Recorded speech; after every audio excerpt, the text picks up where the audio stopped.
এবার ঈদেও হয়নি ফেরা ঘরে,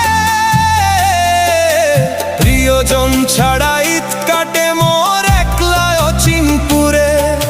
নিঃসঙ্গতা কুরে কুরে খায় তবুও মুখে হাসি, আমি যে প্রবাসী, আমি যে প্রবাসী। সবাই ভাবে প্রবাস মানেই